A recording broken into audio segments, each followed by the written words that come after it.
Hey everybody, it's Robert Dunt from ArtTop10.com, and I'm very pleased to be here today with Paula MacArthur at the Unit 1 Gallery Workshop. And Paula, so we're here with the Contemporary British Painting Prize 2021. Yeah, so Contemporary British Painting Prize was set up by the artist-led group Contemporary British Painting. Nice. It began, the group itself was founded by Simon Carter and Robert Prizeman, and started in a very small way of them just having this real passion for painting. They're both painters and they wanted to collect together a group of, you know, equally passionate painters and promote painting. Absolutely, yeah. So I think ever since the beginning on our social media that we've had this painting of the day. So every day at 11 o'clock we post a painting. Anyone around the world can send images absolutely free of charge. And one is chosen each day. Nice. So you don't have to be a member of Contemporary British Painting to be the painting of the day. So we try and promote painting as broadly as possible. Yeah. So that all started in 2013, and then in 2016 Robert had the idea of setting up the painting prize. So to kind of you know, make a bigger thing of get a bit more excitement going with the whole thing. Yes, exactly. And it's always good to see paintings in the flesh, you know. Instagram and all the rest of it is great to see more than you normally would, but you can't beat seeing painting in the flesh. No, absolutely, So this is, I think now, we skipped a year last year for obvious reasons. This is the 5th year it's happened. We've been able to expand the number of shortlisted painters to 15. Nice. The previous couple of years it had been 12, just because of the size of the space. So, and we had a record number of entries. How many did you I get? think there were 1,067 painters. Each sent in 5 paintings. And because we're painters, you know, there's a small group of members who kind of organise this, and I try my best to kind of coordinate everything. We try to create a prize that we would really like to enter. Oh, that's a nice idea. Yeah, the kind of thing you'd like to be a part of if you were chosen. So we, you know, there's the opportunity to show more than one work, so that you get a so people can see the breadth of what you do of each artist's work. The show opened in Huddersfield in November, and each artist had 3 paintings on show. We've got a small space here in London. But still. So Stacey McCormack, who runs this space, went up to Huddersfield, had a good look at the work. It's all come down, and she's created this beautiful show. It's so cool. So some painters have still got all their 3 works in, but this is kind of edited, just to get the best out of the work. Right. So I think let's go for it. So this is the list of artists down here, isn't it? Let's just have a little quick scroll through everybody. So where should we start? Should we start here with Donna McLean? Who I remember interviewing at Graham Crowley's show in the summer.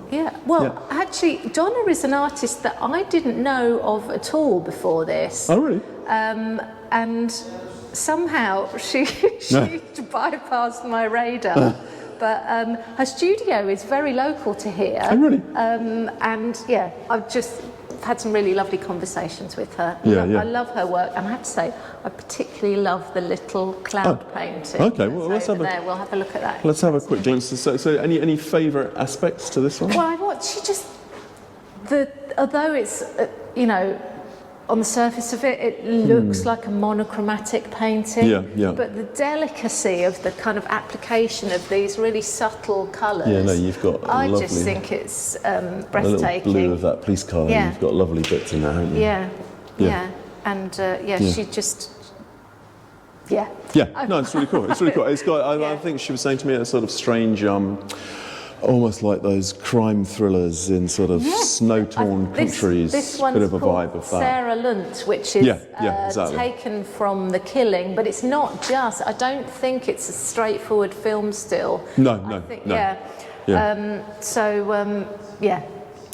And you know, I'd seen this in the catalogue. I've seen it as a JPEG, but. Seeing it here in the flesh, in real life, really it's got a lovely misty vibe to it, hasn't it? The texture of the paint, which you wouldn't see otherwise. Yeah, no, exactly. Let's nip over and have a quick look at the cloud. Yeah. This is so cool, the cloud. I hadn't seen that one before. I love this, and it's such a simple painting, but isn't it? It's that kind of isolation, I think it is. There's a real distance to it, and you can't quite tell where you are. You can't quite tell if you're very high up or very low down, or the cloud is huge or minute. Whether I'm in a space station or an aeroplane. And that's again, really cool. that subtle, really subtle colour palette. Yeah. Fantastic. It's good. It's good. Yeah. Right, I love it. Right, can we move on to these? I'm quite tempted to go for these. Yes, Roland Hicks. Okay. Now, this is the second time Roland's been part of the Contemporary British Painting Prize. Roland's a very lucky guy. It was, oh my goodness, not last time, but the time before. Okay. So that would be 2008, something 19. Like that. Don't get me to do maths. 18 maybe. But yes, you really need to see these in the flesh. Oh, well, these are fascinating. They are not what they look like. No. A bit of a shadow on there, but I mean, what I love about it is I love the staples. Yeah. And I think occasionally he might put in a real staple. Are they? But this is no all idea. Completely I had no idea that was actually not real staples. That corner, that is insane. It's not damp, those aren't grubby fingerprints on the edges. Oh, that absolutely had me. I actually thought they were genuinely bits of wood. Oh, so it's painted the edges of it as well. Yeah. So is it on canvas?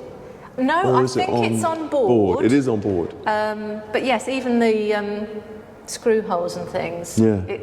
Everything's painted. That is so cool. So they're kind of quite mind-blowing. Yeah, really. that is absolutely mind-blowing. Yeah. I had absolutely no idea that they weren't real. Yeah. That is so clever. Yeah. That is absolutely brilliant. I'm still getting away, but it's amazing. Really enjoy that. Right. Should we move on to if we're here? Yeah. This is Hannah Murgatroyd. Okay. And she was won the highly commended prize. Okay, nice. I've known her work for a long time, actually, and I think she's recently had a child. Okay. And has that changed the work? It has really changed the work. Oh, really? Yeah. Yes, it's interesting. Still her, the beautiful way she kind of applies the paint and that sense of light coming through. Sure. But the subject matter, I think, used to quite often focus on a single figure. Okay. But this feels really airy and expanded, and yes. Yeah, it's really cool. Actually, you've got a sort of you can't quite tell what the space is, can you? Yes, it's the sort of painting you can sit with and try and decipher over a very long time. Yeah, because the space keeps changing. And it will change, yeah. But I think that just the use of colour, which is often what hooks me into a painting. Yeah, exactly. Is beautiful. No, it's really cool. And then there's 3 by this artist. So this is Jesse Leroy Smith. Okay. He works between Brighton and Cornwall. Okay. Jesse, I studied at the Royal Academy Schools back in the day with Jesse. Yeah. and so it's really nice to be able to reconnect with him through this. I have to say, although I've organised this prize, I must say that I had no say in the selection or the judging. Yeah. So when old friends are included, that's quite exciting. No, that's really cool, isn't it? But again, the mastery of colour and paint application, and passages where it's kind of that balance between control and accident. I think he handles that's nice, that so well. Yeah, I like it because you've got the accident of the sort of the clothing here, but then as you move up, you've got more kind of control. But they've got quite heavy atmospheres, each of them, I'd say, as well. Yeah, they're quite atmospheric, they're very aren't they? intense. Yeah. Intriguing. Yeah. It's strange, they've got sort of quite a strong narrative in them, I'd say, even though you have no idea what that is. There's some, you feel like, what are they looking at? What's happening over there? Yeah, that you can start to...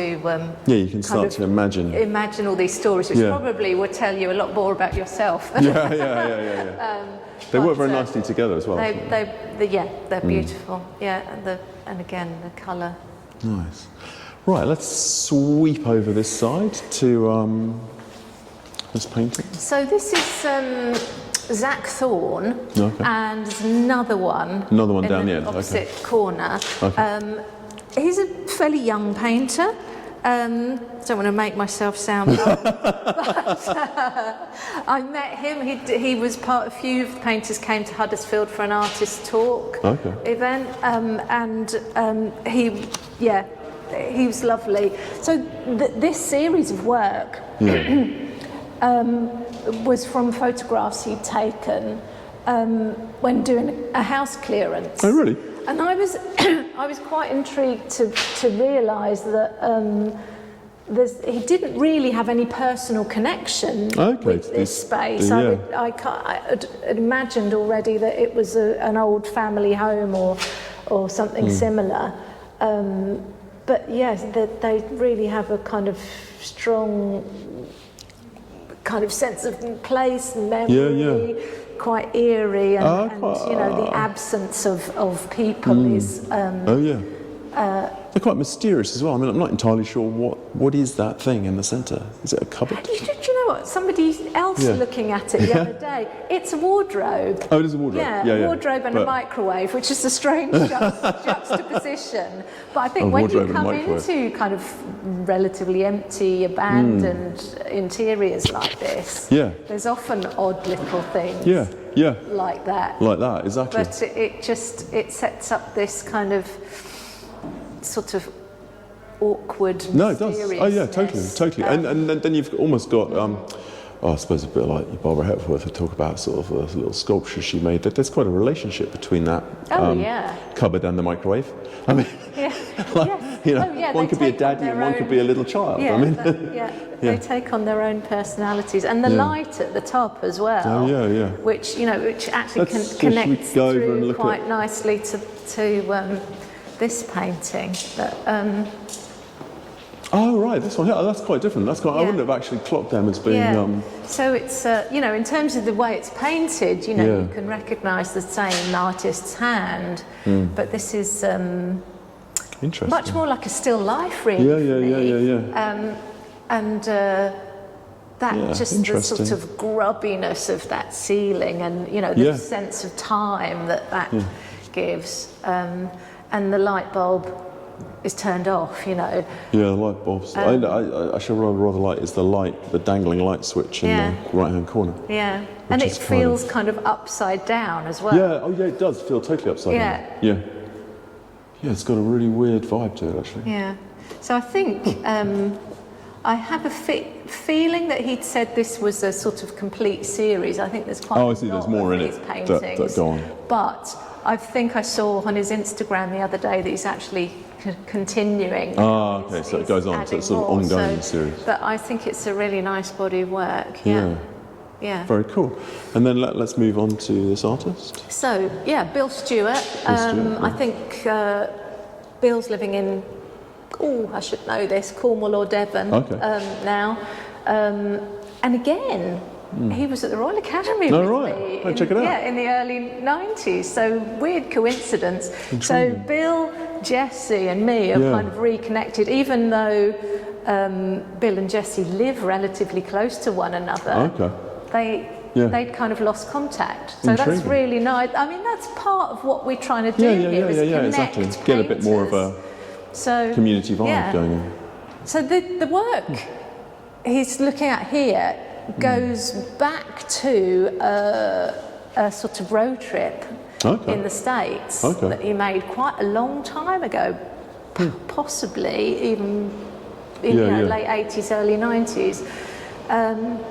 And he's still kind of revisiting this same imagery, but it's, you know, it's memory, imagination. And it's really hard to kind of pin down anything, any specific narrative. You can't quite pin down if they're clouds or if they're sort of abstract shapes coming through. They're nicely sort of hovering, as you say, they're hovering between narrative and something else strange happening. It's almost a bit like almost like part of a sort of US flag lurking in the background there. Yes, and what, you know, and why have the trees got little rings on them? Kind of little rings or halos, or, you know, are they? Yes. Anyway, really interesting. Just,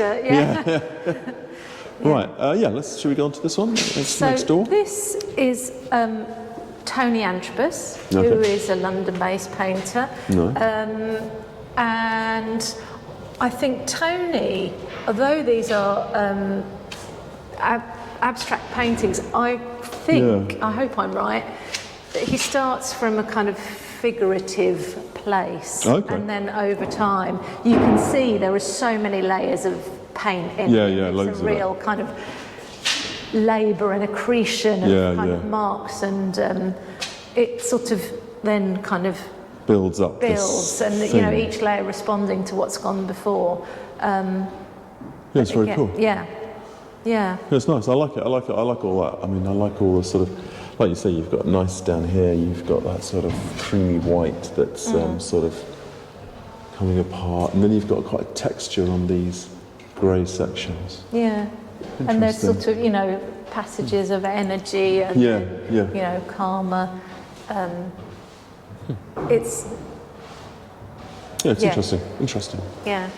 It's sort of, again, it hovers, as you say, maybe it does hover between sort of abstraction and reality. An intriguing fashion. Lovely. Right, and let's move on to... And this is Jan Valik, who is... I'm just going to have a quick... I think he's a Czech painter who is currently living in London. He's on the Terp Studio programme. Oh, right, nice. The way he's kind of described the light in this coming through these thin veils, and this again becomes quite an abstract painting. Yeah, it does. Oh, it does, totally. But it's got, it has, as you say, it's got a lovely sense of light coming off there. Because you've really got that kind of feeling of the light creeping through the curtains. And then there's, even down here in this left-hand corner, there's a kind of bit of weirdness taking place behind. Is there something else behind these curtains? Is there something underneath it? So a similar kind of layering. And there's, you know, evidence of what's gone before that you can kind of, you don't see that at first. You spend time with paintings, you know, when you're standing in front of them, it's different. You know, you're not just scrolling past it, and you can see you can see the artist's hand and maybe start to understand something of their process. It's actually got lovely, lovely colours in it as well. All those different violets and the sort of darker green. And the kind of the pale pink with the orange against the purple and blue. I just think it's really good. Pardon the pun, it all hangs together. I love it. Did you plan that? That's good. Right, let's go down here to this one. So, all right. So this is Gary Spratt, another painter. Have you come across his work at all? No. And I think, you know, there's, you know, he's looking at interiors quite often, but again abstracted and you know, this idea of building and layering and responding to what's gone before. But there's the palette in this which feels slightly kind of there's a slight kind of discomfort in these for me, there is a bit of discomfort. It's the sort of, it's quite light in a strange way, and I can't tell if that's like a massive candle exploding on the right hand side. Maybe that's just me, but there is a sort of, I know what you mean, there is a disquieting sort of. But it's just, there are recognisable, you know, we can recognise chairs and possibly a table leg.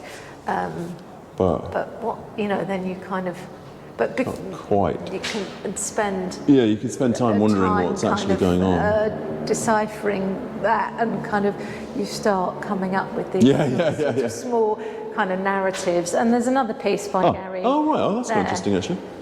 That's interesting to see the two. So there's a sense of a table there again, and a kind of still life, and then these sort of speech bubble shapes. You've still got those almost, the sort of candle and, escaping flame shape again. That's really cool. Interesting. Is that the bare canvas down there? Yeah, there's kind of a...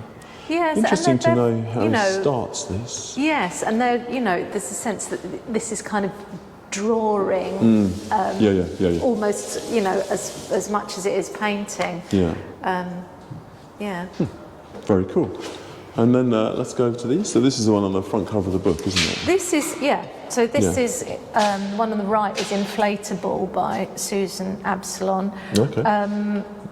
Is that 10,000 Fathoms, that one? I can't remember. Anyway, Susan is the prize winner. Oh, she is. Wonderful. Nice. Yeah.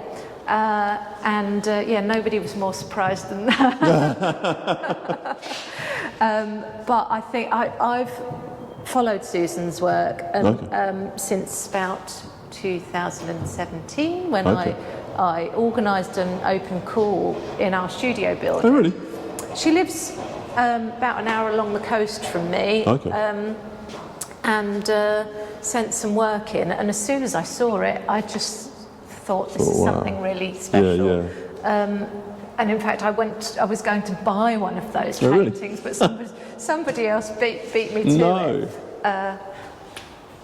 So over the years, I've got to know Susan quite well, and I'm a really big fan of her work. I think she really is a special painter. So, did the jury give any reason for choosing her? Was there any sort of specific thing, or is it in the book? This is where I plug the catalogue. I think the... and where is the catalogue available from? The catalogue, I don't think there's any copies left in the gallery, I'm afraid. Oh, they've all gone. But you can buy it online. So go to the contemporarybritishpainting.com, or there's a link from our Instagram and Twitter account, which is @PaintBritain. Plug. So we can post you one. Nice. But they have been actually very popular. So I'm sure don't delay. Don't delay. Get yours today. But so there's an essay which I'm just trying to find. Leap Before You Look. On very Susan's work, which is written by the lead judge Matthew Burrows of Artists Portrait fame. Nice. That's very cool. Yes, he talks about her work. Oh, that's very interesting. That's very interesting. Actually, no, very interesting. That's really nice. Is that part of the prize to get a bit of? So that is part of the prize. Is £2,000 cash prize, and the essay. Oh, the essay. We'll see what happens. Some years we've been able to offer a solo exhibition to the winner. But not this year, unfortunately. But it's something we're kind of working on. Well, it's a nice idea, actually. So watch this space, for 2022. Right, and let's go to these. These are quite. So Daisy May Richardson, and again another painter. I didn't know her work at all, and I think it's stunning. She's based in Glasgow, I think. And intriguing. When I saw these, when I saw these online, I felt they would be much, much bigger. Oh, yeah. But they do, you know, they really draw you in. Yeah. No, you're drawn in to them, and then you're drawn into what's taking place inside them. And she's looking at she was looking at kind of abandoned buildings and a lot of these kind of, you know, the lines in these come from the faults within crystals. Oh, really? So that kind of that relates to your stuff. Interest. Yeah. Very intriguing. And yes, again, the way she uses colour is beautiful. It's beautiful. And this kind of, I don't know, there's something quite, you know, you're reminded of painters from the Renaissance, absolutely. or even, you know, the Northern Renaissance.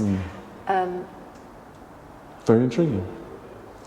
They're quite, I'm quite interested. I feel there's a theme actually running through the show. But, okay. But, okay.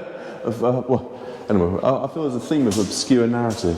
Obscure narrative. Maybe you could say that about any painting. I don't know. I feel there is. In a lot of these things, like these ones here that relate to trips around the US in the past, there's a sense of the narrative, but the narrative's kind of abstracted. Yeah. You've got a similar kind of abstracted narrative in here. Yeah. And these ones over here, you've got like these lightning bolts coming out of the sky into the sort of clouds. There's almost like there's a movement, but it's also held and quite static. Yeah, maybe it's like non-verbal narrative is what I'm trying to say. But they all seem to have some obscure story within them. Yeah, and I think you know even Susan's painting. I think she's sort of while she's firmly got 2 feet in the abstract camp. I think she is referencing. It does, but I mean, even these, the one on the right, it's certainly got a sense of space, and you know, it could be a sort of disused railway arch underneath with some strange sort of alien vortex appearing. I mean, Yeah. anyway, we better move on. Before we disappear. Exactly. Yeah. So this is Christina Niederberger, another London-based painter. I think she's her studio's in Elephant and Castle. Okay. Out of all the paintings I'd seen in the catalogue and JPEGs, this was the one I thought I really need to see this. Oh yeah, no, it's interesting in real life, isn't it? And just it's so meticulous. It is blobs of paint, isn't it? Yeah. But they are put on very kind of carefully. Very carefully. It's not just, you know, splotches. Because even when you get up close, it's actually hard to tell they're blobs. Yeah. And then actually, you kind of want to touch it to make sure it's flat. Yes, she's actually put on 2 blobs on a lot of them, hasn't she? Yeah. Because you can see the shadow corner of the edge. Yes. Yeah. Oh, that's what makes it quite mysterious. Yeah. Is it actually a picture of something? Well, I think I'm just trying to find it in here. This one's called Review After de Kooning. Oh, interesting. So I think it is from a tapestry. Because there could be a house and a street light up here somewhere, couldn't there? Yes, I thought that. Yeah. Yeah. Intriguing. Once again, the narrative is almost explained, but slightly hidden. Right, let's move on to now these extraordinary feet. Who are these by? So this is Martina Lebrick. I hope I'm pronouncing that correctly. Who's based in Dublin. Oh right, nice. And I have to say it was quite a headache to get since, I bet it was, since Brexit. It was very difficult to get these into the country. It is a nightmare moving stuff around now. It's we were quite determined. You know, we're a sort of a group that's kind of our members are around the British Isles, so we were quite determined not to limit. If you started limiting it on what you can ship, it would be a bit tedious, wouldn't it? Yeah. So. Yes, and you know, anyway, go on. Great energy in these, Absolutely. And they're just kind of, they're quite bonkers. Bonkers, aren't they?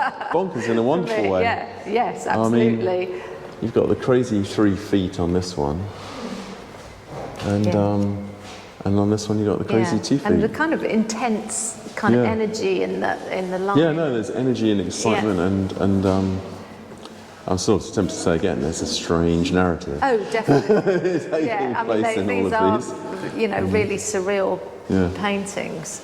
Yeah, they are. And the colour really kind of adds to the Yeah. edginess The of colour these. comes out and that kind of thing. That's kind of synthetic. Intriguing. Oh, no, they're water-based, aren't they? I'm not sure. Sorry, just to find a more complicated questions for you.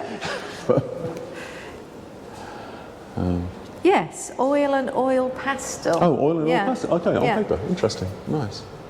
Yeah, because they have quite a nice, intriguing texture to them, don't they? Yeah, and it, you know, rubbed back as well. Yeah, no, there's a lot of nice. And you know, there's. It feels a little bit like it's had everything thrown at it. Yeah. But it also shows you what you can do on paper as opposed to having to have a canvas. Yeah. Nice. And then we've got Sarah Poots here. Nice. I think Sarah had been, I hope I'm right in saying this, I think she'd been longlisted previously. Oh, right, but hadn't made it down to the bit. Yeah, she made the shortlist. Nice. And the sort of, I suppose... They're quite intriguing. Actually, what are they? They're pieces of ceramic, I think.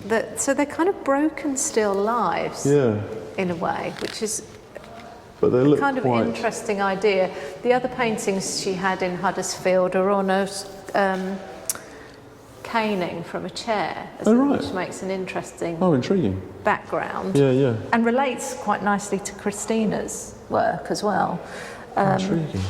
But that's it. It's intriguing how it works. But it's got a quite human. It feels quite organic and human, doesn't it? The pink feels kind of human-y, I feel. I guess, yes. But yes, it is. You can see the broken.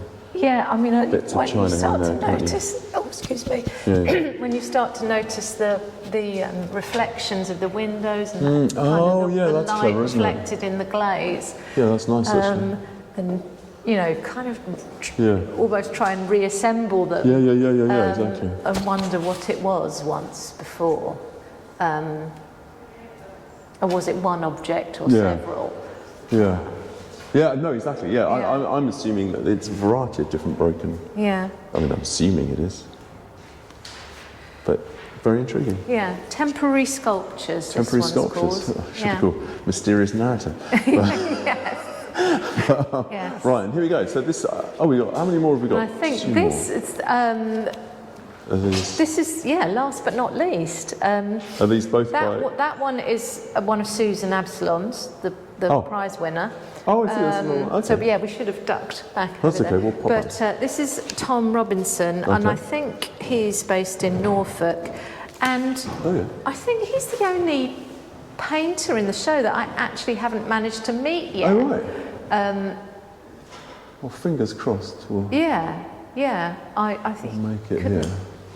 I mean, you've got lovely big hunks of paint on this, haven't you? And this is, I mean, the energy in this and the joy, actually. Yeah, there is a lot of joy and just wonderful slabs of paint, and you've got a real texture of it. And again, that layering, but there's also a sense of kind of repetition of marks. The rhythm that's been set up in this. Really kind of, you can dance around this, I think. And you've got like that little bit of a chair here almost. I noticed on something that almost feels a bit. It's intriguing, isn't it? But you've got lovely slabs of paint. Yes, it's really juicy. And, makes you think of ice cream. It does actually. Really cool. Really joyful painting, I think. Yeah. Nice. And then this, so just to round it off, come back to the prize winner. Susan, our prize winner, excuse me, this one's called Dugout. Okay. Intriguing. Nice. I always like the kind of not quite glazy, but you've got that kind of nice see-through, hazy light pink down there, which is nice. I like that. Cool. Yes, and I suppose, like Martina, she uses a variety of tools to apply the paint. and So you know, you've got there's a real sense of you know, the artist moving around this canvas and what's you happening? know, building this kind of image from past memory experience, but just the kind of That's really cool. her use of colour, breathtaking. Yeah, it is. It's very nice. So I think that's actually been rather good little chit chat about what everything's going on. So don't forget, you need to get the book. There really aren't many There aren't many of them left. Yeah. So you need to get the book. No, did you? I think there's who? It was Stacey. Stacey McCormack. Oh, was it? Yeah. She runs the space, and she's curated this show. Should we nip upstairs and just have a look at her space and go and say hello? Just wander up these stairs and see what we find.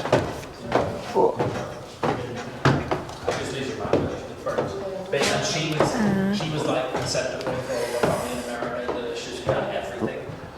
I'm just. Well, this is Stacey's space. Oh, Stacey. Is she here?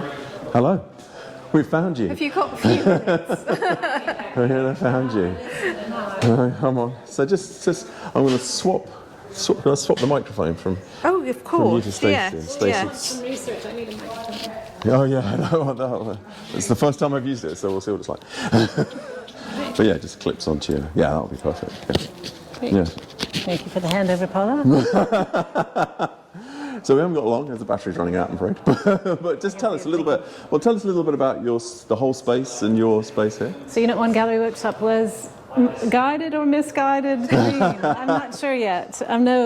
So 7 years ago when I got the space, I wasn't really sure what would happen with it. I knew I didn't want to make it a commercial space that exploited artists for profit. I wanted to try to experiment with kind of what it would be to be an essentially generous organization supporting artists with space and time. How to do it, and it's evolved. I'm really proud that it's kind of organically become itself. Like, I was worried to make a trophy space about me, but this next week it will be all about me. So I'm having my first solo show downstairs that works on paper, which is what you see in the studio. The other side, I initially had this entire space as one space up here, and knew it was too big even for my essential ego. But so divided it and created the second space and the solo residency program. We've had 18 solos, most of which have gone on to museum shows and extraordinary accolades, which I'm really proud of. That's really cool. That's really cool. And then we have the Radical Residency, which is 10 artists downstairs, which we lovely. support with a month and then an exhibition downstairs. And then we weave the rest of the programming. Sure. And now, thrillingly, the Arts Council gave us money to stay alive during COVID and also asked us to come up with a business proposition that would help us survive. And that's the birth of Fair Art Fair. Fair Art Fair. Yeah. So, Just tell us about that. Have you got another one of those? I do, in the office. Follow me. So Fair Art Fair is very simply put. Here we go. Is a fair art fair. It's a platform of accessibility. So we feel that art consumers and artists are unable to find each other. I was just published in Courier magazine, and I reread the stats, but 55,000 registered visual artists, 1,500 galleries. So artists are really underserved, and they're invisible. And I mean, Paula knows, even with her organization, how hard it is for artists to get seen. So it's a platform to create that accessibility, and it's fair in that it's a subscription platform. So everybody pays the same access to have a zero commission environment. No, I think it sounds really good, actually. A nice way to disrupt the traditional. And it feels like the right time for it. I think so. I mean, we really have an intention to be the Netflix of the art world, that we build this money from behind the scenes so that we have zero commission galleries and we can create grants and prizes and all kinds of things. No, I think it sounds a really nice idea. Really positive new way to do it all. I think app development is for 25-year-old sort of very agile brainiacs in the computer world, and maybe not a painter. But it's thrilling to see people thrive within it. And we curated a first show from the app here, and the discovery of artists that we never knew about really proved the metric, and then how great they feel supported and how they all become friends. So it's there, it's just populating it and driving it, and that's our job now, to get it understood, so this will help. Yeah, exactly. So, as an example, our solo resident, Rory Fallon McGuigan, amazing painter, making epic pieces, challenging, I think, even himself. But we're very proud to have him be our 18th solo up here. Nice, really cool. And he's set up house. So I'm going to pass this to you and let you speak a bit. Yeah, just go on, give us a quick chat. These are crazy paintings, man. Nice and fun, huge. Is that you in the picture? That's my big brother. Oh, is that your big brother? Nice. I mean, pretty much all of the contents of the paintings are from like a life's worth of collected photographs. Okay, nice one. Some from my parents, I mean, some car boots and stuff, but mostly sort of things I've experienced or places I've been or people I've interacted with, and I end up sort of they are paintings, but collaging together like loads of different memories. Loads of different into. I kind of want them to feel like grounded dreamscapes. So they seem like they're one location, but there's this sort of friction where things maybe aren't from the same place or don't quite fit together. Yeah, sure. No, that's kind of cool. I like it. So they're kind of something you could only achieve in a painting as opposed to... Yeah, I suppose that's the point, is sort of like pulling together these two figures, even though they existed 60 years apart. Nice. My dad met this man in the 70s, and this is a picture of my brother from last summer. I really like that idea, actually. Because you can sort of almost create time travel, can't you? Yeah. Like an idea of merging these spaces together. Yeah. Because quite often you spaces, they can be halfway across the world, but they have the same feeling. Yeah. Oh no. And you start to bring like those places together, and I suppose it's more about like I don't know, I might have been with the same people in the two different locations, and that can be pulled together. Oh, nice. Or I suppose in a dream when someone's, let's say, your mum, but they look nothing like your mum, but you wake up and you're still really adamant that it's your mum. Weird stuff. Or like you could be in like a burnt out factory, but it's like it's exact, like it is your childhood home. It doesn't really need to match up. So everyone keeps on saying these feel like they're in the Caribbean, which is something they do. Never been, but to me they feel very Caribbean. To me, they're all in Northern Ireland. Really? Yeah. Oh, freaky. That's kind of I suppose it's that dream thing where it's like my memories of home or of those places are these like sunny, bright holidays. I mean, we have most of the things in the paintings apart from maybe the palm trees, but I suppose they're sort of like they're meant to be nostalgic / maybe futuristic. Like I do a lot of derelict spaces, and it's almost like imagining my childhood home or my parents' home at the moment, what it will be like in 50 years. Like the house we have beside the sea might be gone. It might be underwater. Underwater, exactly. So it's sort of like thinking about things like that, and then creating those scenes from my imagination. That's really cool. Really like it. So I just finished filming the Contemporary British Painting Prize film here at the Unit 1 Gallery Workshop basically near Westfield Shopping Centre. And you can see behind me the space there. It's a really cool space. And anyway, as ever, please like, subscribe to my other channel, Travel Dog. Okay, cheerio guys, bye. Adios, ciao, hadar fiz, auf Wiedersehen. Bye bye.